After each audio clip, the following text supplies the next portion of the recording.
D'abord, bonjour à tout le monde. Merci beaucoup de vous connecter.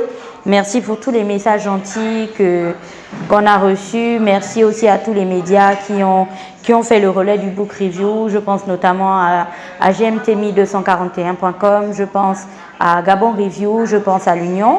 Donc, merci beaucoup à vous d'avoir fait le relais de notre programme. Et puis, donc, comme vous le savez, nous sommes au troisième numéro du programme et le livre qui était à présenter, c'était celui-ci, Afrique, la révolution des entreprises. Donc, je disais bonjour et j'espère vraiment du fond du cœur que vous allez bien. Aujourd'hui, c'est le 1er mai, c'est la fête du travail, une fête du travail qui se passe dans un contexte assez compliqué, mais je pense que c'est une belle occasion aussi du coup de faire la présentation aujourd'hui parce que ce livre parle essentiellement d'économie. Le contexte est bizarre, oui, mais c'est justement un contexte qui nous permet et qui ouvre la voie à plus de solidarité et plus d'entraide. Et parlant donc du livre d'aujourd'hui, comme je vous le disais, on va parler d'un livre qui est plus focalisé sur l'économie du coup parce que les deux premiers livres étaient vraiment axés sur les femmes. C'est aussi l'occasion de montrer que Nouveaux Horizons, c'est un panel large en fait d'ouvrages et de thématiques différentes. Et ce livre que j'ai entre les mains, dont le titre est Afrique, la révolution des entreprises, a été écrit par des dirigeants du cabinet McKinsey, dont vous connaissez McKinsey & Company. Si vous êtes au Gabon, on va venir, je vais vous expliquer pourquoi vous devez absolument connaître McKinsey. Et c'est un livre en fait de 189 pages. Vous vous souvenez, on a commencé avec un tout petit livre, après on est parti un petit peu plus grand. Là, on va avec un livre de 189 pages, donc à peu près 200 pages. Et c'est un livre qui est apparu pour la première fois en 2018. Et c'était en 2018 et il a été publié sous le titre Africa's Business Revolution, How to Succeed in the World's Biggest Next Big Growth Market. Et en gros, en français, c'est Afrique, la révolution des entreprises, réussir sur le marché porteur de demain. Et donc, dans sa version française, le livre répond à la question de savoir comment réussir dans les affaires en Afrique. Le livre a été écrit par 3 auteurs. Ils ont contribué tous les 3 à la rédaction du livre. Donc vous avez Acha Leke, vous avez Moutsa Chiranga et Georges Deveau. Ils sont tous 3 des dirigeants de McKinsey à des services différents. Et comme je le disais précédemment, le livre répond à cette question-là. Comment réussir en affaires en Afrique? Et donc voici la question en fait qui résume en gros le contenu du livre.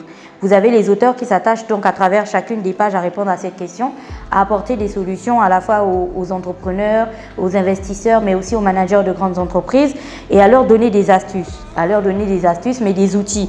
Parce que le livre est véritablement un guide. C'est un guide et qui dit guide dit donc étapes et enseignements que les auteurs vous donnent au fur et à mesure du livre pour comprendre comment réussir dans ce marché, le marché qui est présenté comme le marché de demain.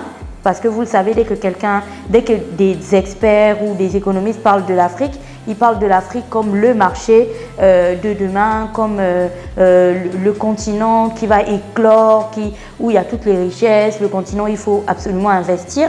Et donc en répondant à cette question, comment réussir en Afrique dans les affaires, en voyant ce livre, ça m'a directement intéressée, mais comme certains de mes amis à qui je parlais de ce livre, ils me disaient oui, mais qui sont ces auteurs pour prétendre connaître en gros ce qu'il faut faire pour réussir en Afrique? Les auteurs, comme je vous l'ai dit en entrée, sont tout simplement des dirigeants des différents services de McKinsey & Company. Et McKinsey & Company, pour ceux qui sont au Gabon, vous savez que l'enquête sur la pauvreté qui a été initiée dans notre pays il y a quelques années, qui sert de base lorsqu'on parle de pauvreté au Gabon, c'est une enquête qui a été faite par le cabinet McKinsey. Et McKinsey est tout simplement la référence mondiale en ce qui concerne le conseil et la stratégie, à la fois des chefs d'entreprise, mais aussi des gouvernements. Et McKinsey, c'est près de 120 bureaux dans le monde et près de 14 000 employés, 14 000 consultants un petit peu éclatés ci et là. Donc on est vraiment en train de parler de gars, de personnes, d'auteurs qui savent exactement de quoi ils parlent. Ce n'est pas des gens qui se sont levés comme ça un matin et qui se sont dit « Allez tiens, on va faire un livre pour parler de business en Afrique ».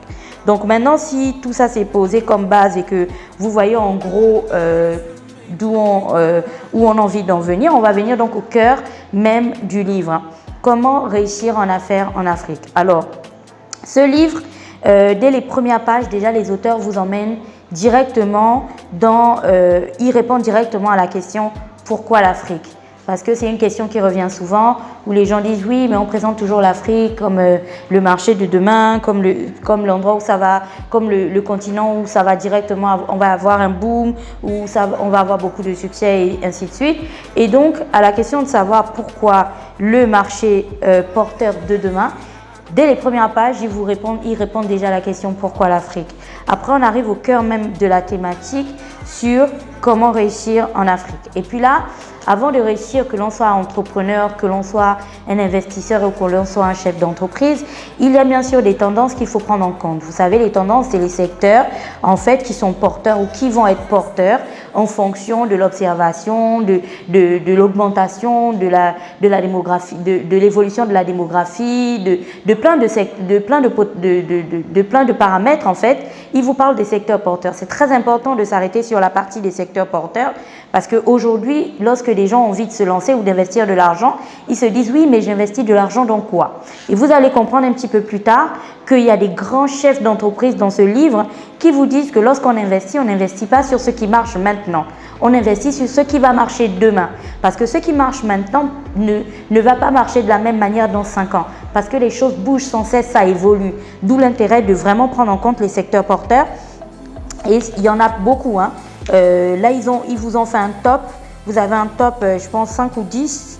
Vous avez l'adoption accrue des technologies mobiles, la demande de construction ou d'amélioration, l'urbanisation rapide, l'accroissement de la population active. En gros, c'est des paramètres qu'il faut absolument prendre en compte et qui vont être décisifs en fait dans l'évolution du business ou dans dans l'économie des pays dans les années à venir. Et ça, vous pourrez donc voir les secteurs porteurs à la page 37.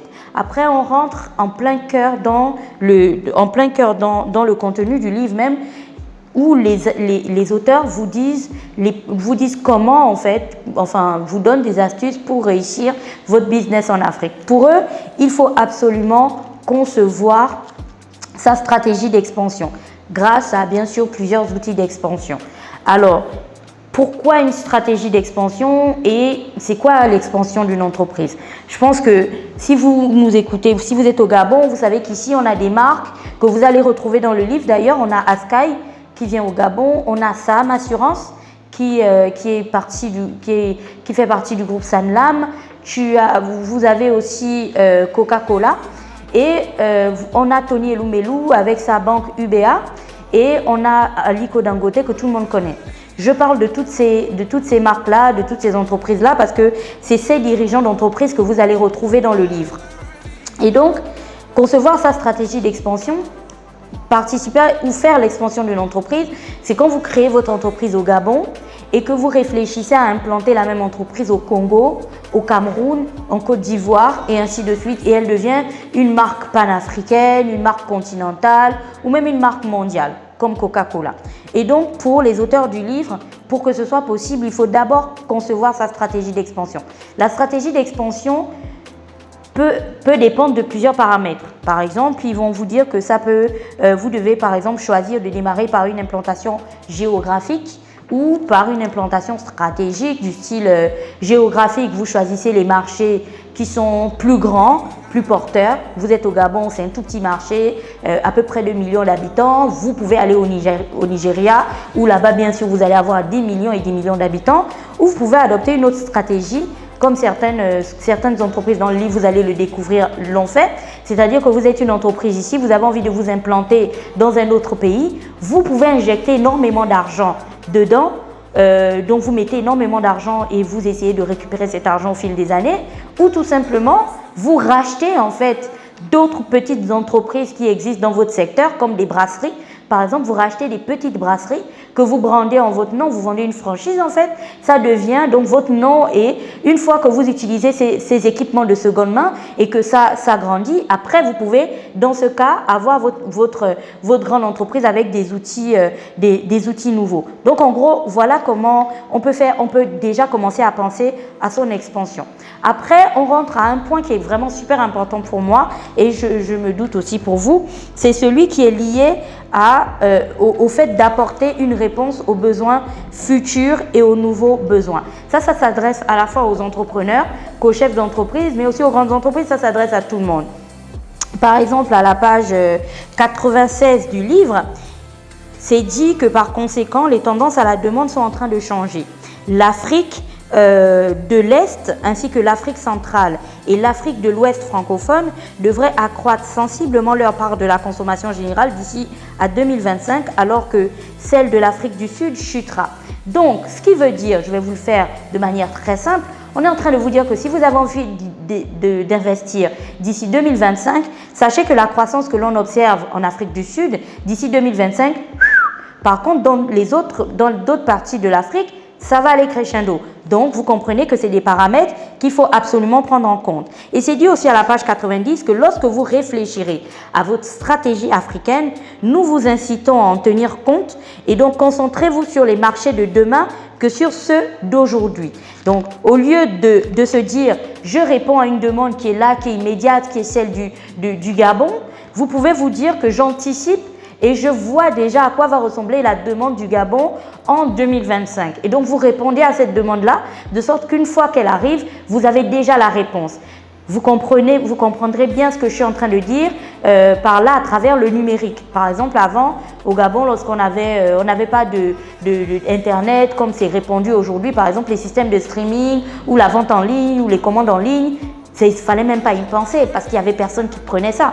Mais aujourd'hui, il n'y a qu'à voir à quel point ça monte et c'est l'occasion de faire un big up à Yobo Resto de notre ami et frère qui l'a lancé il y a quelques années. Ensuite, on dit, le troisième point à prendre en compte, c'est penser à votre business model et à vos coûts de production qui auront un impact sur vos prix. Vous pourrez le voir à la page 114 et à la page 121. C'est-à-dire qu'à la page 114, ils disent que l'importance qu'il y a pour réussir en Afrique à déployer des mesures stratégiques audacieuses permettent de saisir les opportunités de croissance sur les marchés aussi bien B2C que B2B, de se différencier de la concurrence et d'atteindre une productivité exceptionnelle. Et là, ils vous parlent d'Indomie. Ça rejoint ce que je vous disais tout à l'heure par rapport à investir sur, par exemple, racheter des usines ou des entreprises qui seraient en faillite ou qui seraient en difficulté, mais qui rentrent dans votre secteur d'activité. Pourquoi c'est important? Parce que du coup, en faisant ça, vous contrôlez vos prix de vente.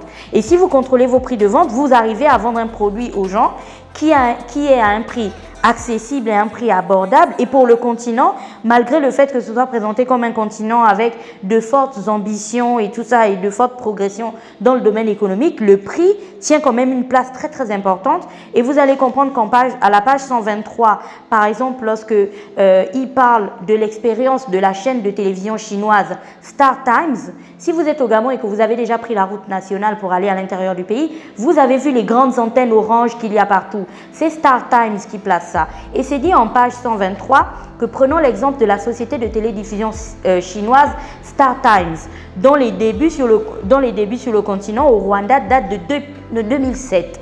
Donc, au bout de 10 ans, elle diffusait sa télévision numérique par satellite à 4 millions de clients dans 13 pays africains et en 4 langues. La télévision par satellite était traditionnellement réservée aux ménages à revenus élevés, mais Star Times a ciblé un marché plus large en fixant le prix de ses forfaits à seulement $2 par mois.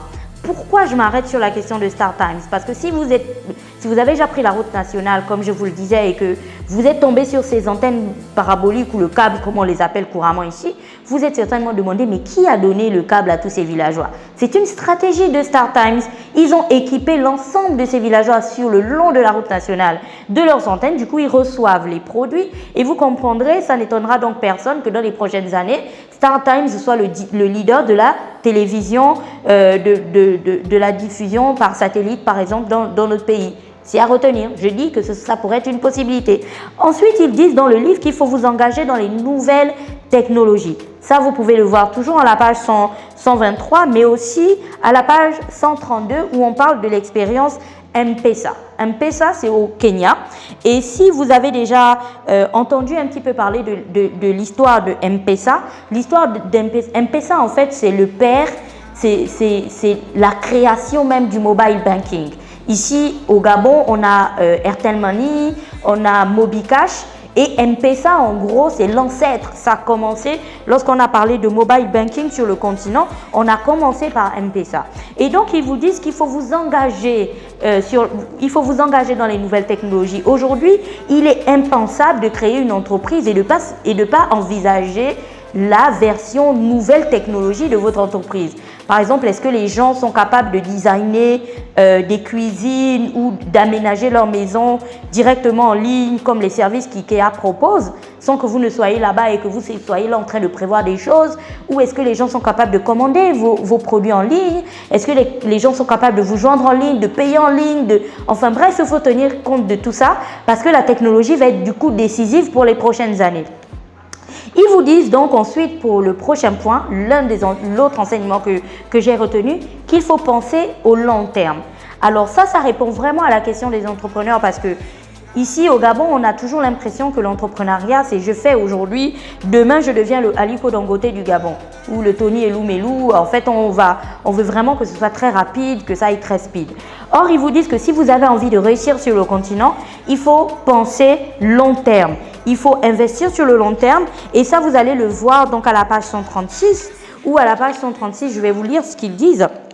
Ils vous disent que les dirigeants d'entreprises très performantes de notre enquête sont d'accord. Selon une bonne moitié d'entre eux, une vision à long terme est l'une de leurs principales stratégies pour gérer les risques économiques et politiques en Afrique. En revanche, celles dont les performances sont moyennes sont bien moins susceptibles d'adopter cette posture. Notre enquête a également fait ressortir une mise en garde. Certaines entreprises occidentales ont une approche court-termiste qui ne leur rendra pas service en Afrique. Donc, lorsque vous investissez, pensez sur le long terme. Et d'ailleurs, Aliko Dangote lui-même, c'est l'expérience d'ailleurs d'Aliko Dangote. Vous savez qu'il a réussi dans le ciment avec le Dangote Cement. Et dans le livre, à un passage du livre, Aliko Dangote vous parle de la diversification de ses entreprises. Il dit que même si Dangote Cement aujourd'hui, c'est trop fort, ça marche super bien, il sait que dans 5 ans, ce ne sera pas la même chose parce qu'il y aura d'autres investisseurs, il y a d'autres personnes qui vont intervenir dans le secteur, ça va forcément créer des choses. Donc, il anticipe déjà sur ces choses-là et il diversifie. Alors, quand il diversifie, il fait quoi? Si vous ne l'avez pas vu aux informations, je vous invite à le regarder. Dangote est par exemple en ce moment en train de construire une usine de raffinage au Nigeria et c'est la preuve qu'en fait il ne reste pas juste sur ce qui baille en ce moment, sur ce qui paye, sur le ciment. Il se dit qu'il faut penser à autre chose et l'autre chose en question c'est investir sur un autre secteur qui sera porteur, c'est bien sûr le raffinage des hydrocarbures et c'est ce qu'il est en train de faire au Nigeria. L'autre leçon que j'ai retenue dans ce livre, c'est ne cédez pas à la corruption. Ne courez pas et ne cédez pas à la corruption. Alors, vous savez que sur le continent et surtout dans notre pays, chez nous, le fait de donner le coca à quelqu'un, ou le fait de faire un truc, un shabam à quelqu'un, ce n'est pas un problème. Or, quand vous êtes un entrepreneur ou un businessman et que vous avez envie de réussir sur le continent ou dans votre pays, c'est dit ici que vous ne devez absolument pas céder à la corruption. Pourquoi? Écoutez cette partie qui vous dit que les coûts directs de la corruption en Afrique sont généralement estimés à 150 milliards de dollars par an. À titre de comparaison, il coûterait 55 milliards de dollars par an pour approvisionner en électricité tous les Africains qui en sont dépourvus. Donc en 2015, lors d'une rencontre sur la lutte contre la corruption, Akiwumi Adesina, qui est le président de la Banque africaine de développement, a pris la parole À cette époque, il était le président et il a dit qu'il a établi un lien direct entre les deux faits et il a dit ceci. Le coût de la corruption est faramineux. Elle plonge tout le continent dans l'obscurité. Parce que dans l'obscurité, fin de citation. La corruption est un frein majeur à l'entrepreneuriat en Afrique. Donc, je vais vous faire simple, je vais résumer. Sachez que il y a les problèmes d'électricité que l'on connaît sur le continent en ce moment. Je parle du continent. Ils pourraient être réglés avec 55 milliards de dollars par an. Sauf que la corruption fait perdre 150 milliards de dollars au continent par an. Donc, en réglant la question de la corruption, on arriverait à apporter 3 fois le montant qu'il faut pour régler les problèmes d'électricité. Donc, ils disent de ne pas courir, de ne pas céder en fait au mirage que la corruption présente aux gens. Et je voulais vraiment rester sur cette phrase-là qui dit que la corruption est un frein majeur à l'entrepreneuriat en Afrique. Donc, il faut tenir vraiment compte de ça. Et l'autre leçon que j'ai retenue dans ce livre, c'est celle qui concerne le fait de travailler avec le gouvernement. Alors, lorsqu'on parle de business, tout le monde est toujours en train de dire oui, je ne veux rien avoir à faire avec les politiques, je veux rien avoir à faire avec le gouvernement, ils n'ont qu'à faire leurs choses à gauche et à droite et ainsi de suite. Vous allez comprendre dans ce livre, avec les grands managers du continent, que par exemple à la page 153, toujours le président de la Banque africaine de développement, donc Akiwumi Adesiwa, il a dit ceci: je n'ai jamais vu d'oiseau qui volait d'une seule aile. Nous avons besoin à la fois du secteur privé et du secteur public et du secteur privé, et ils sont des agents complémentaires de transformation. Alors pourquoi j'ai lu cette partie? Parce que le président de la Banque africaine de développement dit que pour lui, le secteur privé et le secteur public, c'est comme les 2 ailes d'un oiseau. Il n'y a aucun oiseau sur cette terre qui vole avec une seule aile. Pour lui, les deux doivent aller ensemble. Et vous allez comprendre dans ce livre que Aliko Dangote, lui, il l'a bien compris. Il vous raconte d'ailleurs les péripéties qu'il a eues avec le gouvernement. Le secteur public n'est pas l'ennemi des entrepreneurs. Le secteur public n'est pas, n'est pas censé être le frein au business, parce que les deux doivent aller de pair, doivent travailler ensemble. C'est pour ça que dans ce livre, donc, quand vous le lirez, vous prendrez des leçons des grands managers du continent, comme Aliko Dangote, comme je le disais, qui vous montrent leurs astuces pour réussir. Et ils vous disent bien que tout n'est pas facile. Il va vous raconter l'histoire où, après avoir réussi à avoir un marché avec le gouvernement, de là à là, le gouvernement a décidé que non, en fait, la vente n'avait pas été bien faite, on ne te vend plus l'usine en question. Mais il a tenu bon, mais sans pour autant être sauvage et ainsi de suite. Mais pourtant, il faut intégrer qu'à la fois, on exige des choses de la part du gouvernement, à la fois, on a aussi des devoirs vis-à-vis du secteur public. Après, l'autre leçon que j'ai retenue, c'est celui qui est lié au développement des talents africains. Alors, le développement des talents africains, vous allez le voir à la page 161 où ils disent que pour réussir en Afrique, il faut fonctionner de manière plus stratégique dans le développement de vos propres talents. Il vous faut considérer le développement de talents comme faisant partie intégrante de votre chaîne de valeur et non comme un complément à aller chercher dans le système universitaire national. Alors, c'était très important que je parle de cette partie parce qu'au Gabon, on a beaucoup parlé ces dernières années de inadéquation, formation, emploi et voilà, vous savez, ce genre de termes. Pour tous les nouveaux métiers qui se créent maintenant, on est d'accord, on n'a pas la main-d'œuvre qui convient ou qui correspond. Or, dans ce livre, ils vous disent que, écoutez, votre main-d'œuvre, il va falloir la créer vous-même. Il va falloir la former vous-même. Et ce que j'ai encore plus adoré dans ce livre, c'est que si vous allez à la page, je vais la trouver, vous allez voir que à la page 165, on parle du centre de formation de AVIC. Alors, je ne sais pas si vous avez vu ça ou si vous l'avez raté. Il y a quelque temps, sur les sites d'information locaux gabonais, on parlait beaucoup d'AVIC International. Ils sont en train de créer un centre de formation en plein cœur de la zone économique spéciale de Nkop. Et tenez-vous bien, c'est contenu dans ce livre. À la page 165, c'est dit Le groupe AVIC, Aviation Industry Corporation of China, par exemple, est une entreprise d'État chinoise à l'origine dédiée à l'aviation, mais qui s'est diversifiée pour inclure des pôles pour la fabrication, les services et la construction. Elle a instauré des formations techniques et professionnelles dans 6 pays africains afin de développer les compétences nécessaires, non seulement à ses propres filiales, mais aussi à d'autres entreprises chinoises. Un exemple, au Gabon, ces programmes ont été axés sur les machines, outils, l'électronique, la maintenance aéronautique et les compétences pour les industries pétrolières et forestières. Et si vous avez envie d'en savoir plus sur le centre de formation d'AVIC International, je vous invite à saisir ça sur Google et vous allez voir que le centre est pratiquement terminé à la zone économique spéciale de Nkok. En gros, ce que les auteurs vous disent par là, et vous allez voir, il y a plusieurs exemples.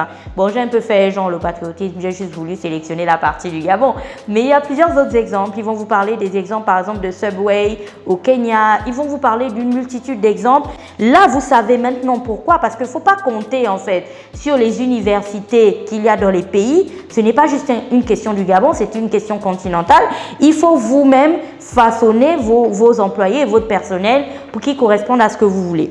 Et on finit avec bien sûr la responsabilité sociale des entreprises que vous allez trouver en page 178 où ils disent que pour réussir, vous devez être plus qu'un homme ou une femme d'affaires. Vous devez être un citoyen responsable.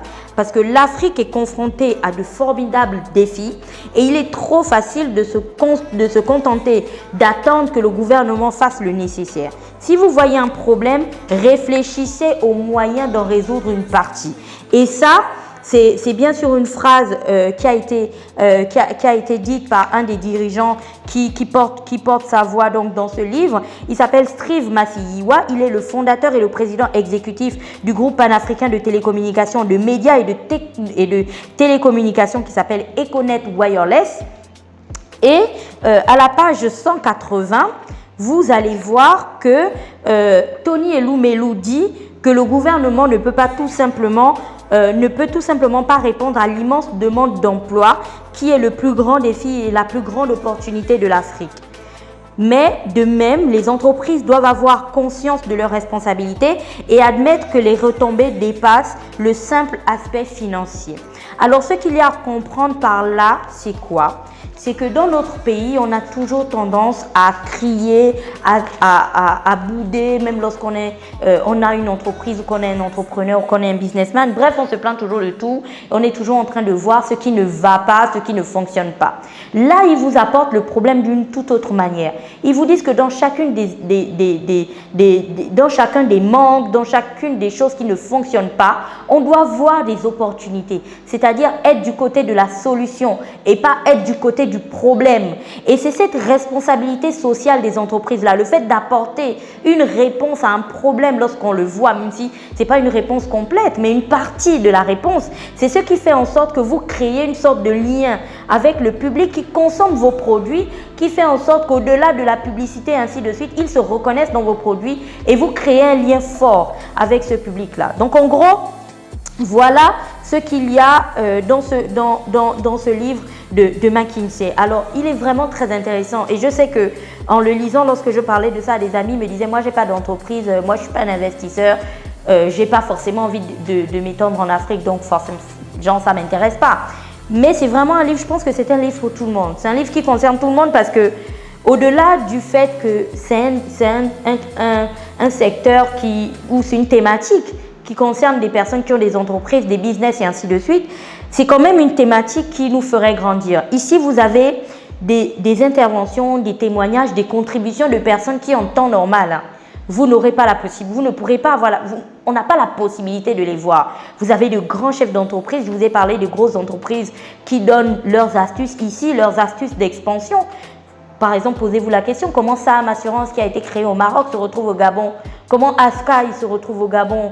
Comment UBA se retrouve au Gabon? Ils vous donnent ces astuces-là dans ce livre. Ils vous disent comment ils ont pensé leur expansion. Mais au-delà de ça, en fait, l'autre chose qui m'intéresse vraiment dans ce livre, c'est que c'est à la fois une contribution de chef d'entreprise, mais aussi une contribution d'experts. Je vous ai parlé des 3 écrivains de ce livre qui sont des dirigeants de McKinsey. En temps normal, combien de chances, dites-moi, on aurait tous dans notre vie la possibilité de discuter avec des experts de McKinsey? Parce que McKinsey, ça doit certainement être cher, vous voyez. Donc là, vous avez ça ici. Et l'autre point qui pourrait faire en sorte que vous lisiez ce livre, ça viendra d'une vidéo que Dafresh m'a partagée il n'y a pas très longtemps, où dans cette vidéo, il y a un gars qui était interviewé, c'était un documentaire qui était sur Arte. Il y avait un jeune homme qui était interviewé qui disait que quand on sait qu'on peut devenir ce qu'on veut dans la vie, alors toute connaissance devient pertinente. Tout ce qu'on apprend peut nous apporter quelque chose parce que c'est le fait d'avoir des perspectives qui crée la motivation. Donc, la thématique concernant le business, moi, j'ai vraiment adoré lire ce livre parce que il m'a appris des choses sur le continent, il m'a appris des choses même sur le pays, sur le Gabon, que je voyais, mais j'arrivais pas à comprendre en fait dans quelle logique ou dans quelle dynamique c'était placé. Et c'est important aujourd'hui pour enrichir le débat, pour enrichir ses moyens de penser et ainsi de suite et enrichir les discussions. C'est intéressant aujourd'hui de voir dans quel contexte, pourquoi l'État gabonais par exemple décide de créer un centre de formation à vie. Pourquoi par exemple tu as BGFI Bank, c'est pas dit dans le livre mais ça c'est une contribution. Pourquoi BGFI Bank a par exemple une école de formation au Gabon? C'est tous ces éléments là, lorsque vous allez lire le livre, vous allez vraiment comprendre en fait comment on met chacune de ces notions-là dans leur contexte et c'est toutes les choses que du coup j'ai appréciées en fait dans ce livre Afrique, la révolution des entreprises. Donc je vous ai partagé là ce que j'ai aimé et j'ai vraiment fait le parallèle avec le Gabon parce qu'on parle de business, on parle d'économie, on parle d'investissement et je vais forcément faire le parallèle avec le pays et puis certains pays que je connais et tout pour essayer de mieux comprendre. Et donc, je vous ai partagé ce que j'ai retenu. Maintenant, dites-moi ce que vous en avez pensé. Dites-moi si vous avez des questions. Et voilà. Donc, en gros, c'était tout. Et dites-moi si vous avez aimé la présentation. Et si vous avez envie de lire ce livre, je rappelle que les lives, les book reviews sont faits avec bien sûr la collaboration d'Urban FM.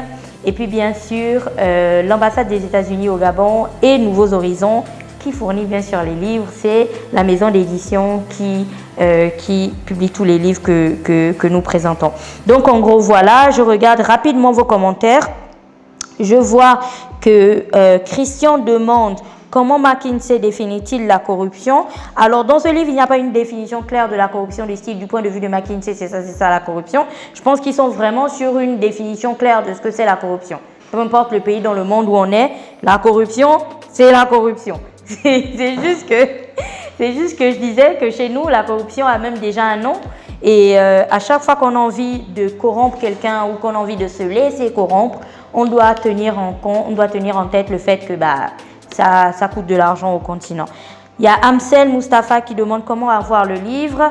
Amsel, dès qu'on aura réglé la question du coronavirus, on pourra avoir les livres disponibles au Gabon dans quelques temps seulement. Je pense que en ligne, peut-être si vous avez une application qui s'appelle YouScribe, je pense que Nouveaux Horizons m'a partagé cette application. En ce moment, vous pouvez avoir 2 mois d'abonnement à YouScribe. D'ailleurs, si vous êtes au Gabon, regardez rapidement sur Internet.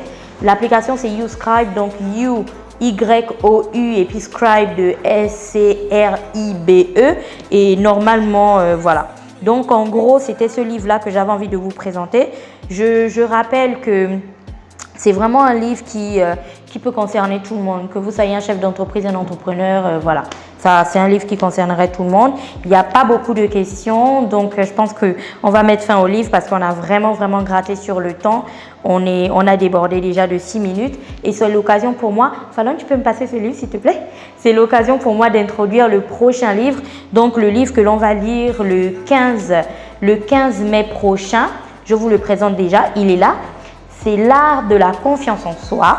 Donc, il y a beaucoup de personnes qui m'ont dit « Oui, Gina, on a envie d'avoir des livres sur comment bien s'exprimer en public, comment des livres basés sur le développement personnel et ainsi de suite. Et donc, j'ai choisi celui-ci.